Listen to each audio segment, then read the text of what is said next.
there it is. You found it. You Yeah. found it. Yeah. Years ago.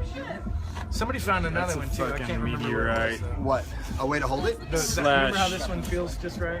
Oh yeah, yeah, You've yeah. done it There's like three Alien different weapon ways. like from a space. telephone. There's three different ways to hold it. Yeah. I'll check out. Answer the phone. Okay, so it's octahedrite, right? Of course, octahedrite. Center of the universe calling. This is a fine octahedrite. Right. So you can really see the Widmanstätten pattern in this one, right? You see the Widmanstätten pattern. It's really Focus beautiful. on that, India. That's from Scandinavia. Landed like 8 million years ago. It's called the Moenjälasta meteorite. Right. I still don't think I'm saying Now- that right, but whatever. Tell me again how these crystals form. Okay, so the deal is that there are two different alloys of iron and nickel, the dark and the light. Right. And the only difference between the two alloys, China. the difference between the two alloys is the percentage of nickel and iron in the alloy. And the only way the alloy forms is it has to cool very slowly from a hot, almost molten temperature down to almost absolute zero over a very long period of time. So it's got to very, very slowly cool, and that's how those alloys form and form the crystals. It's like 1 degree per million years. Yeah, 1 degree. Yeah. So it's 10 to 100 million years of cooling, right? So there's no possible way that this could be generated on Earth, because on Earth naturally we don't have absolute zero, Right.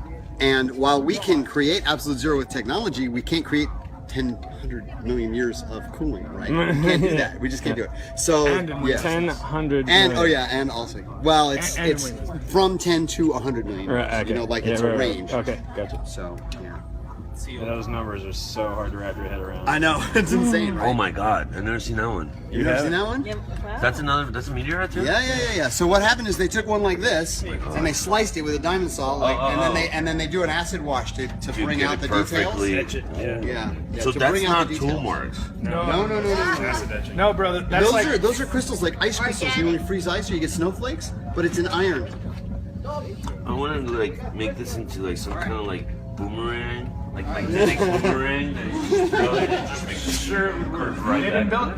So ancient, especially in the Sahara, there's a couple of big falls, and they've been making blades out of this stuff for centuries. So there's swords and like daggers made out of this shit. Yeah, and it's got. Give me. It's got that. Autodesk wants us to machine a blade. I'm gonna try to. All right.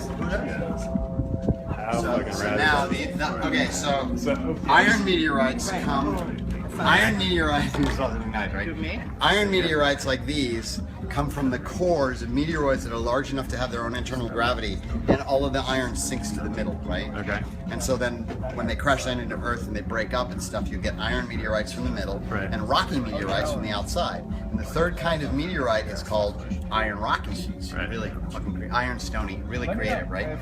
But that they come from the border between the rocky mantle and the iron core of a large meteoroid when it's in space, and the pressure, the gravity is pushing the rock down onto the iron, So crystallizing rock, depending on the material component that's in the rocks, and forcing them together, and you get like little pieces that have both rock and iron in it. So this is an example of one of those. It's from a meteorite called the Samshan meteorite found in Russia. harder to see. And it's got olivite crystals in it, which are like they're peridot. Yeah, hold it up to the sun, you can see through it, right? Well, they're in there. Got it? So you hold it up to the sun, you can see yellow and green crystals in there. That's peridot. It's a semi-precious stone. It's the birthstone for August. Naturally forming inside the iron matrix. And if you look at the iron, you can see the two different colors of iron in there.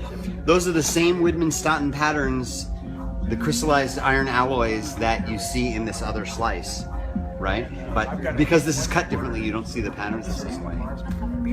Isn't that gorgeous? I have two pieces. So that is a beautiful little piece of meteorite. I really like that. What's your name, brother? My name is Anthony.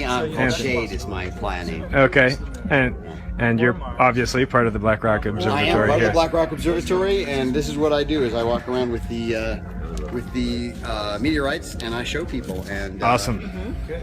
give people information on how meteorites formed, where they come from. Excellent. Thank you for doing that, brother. My pleasure. I love doing it.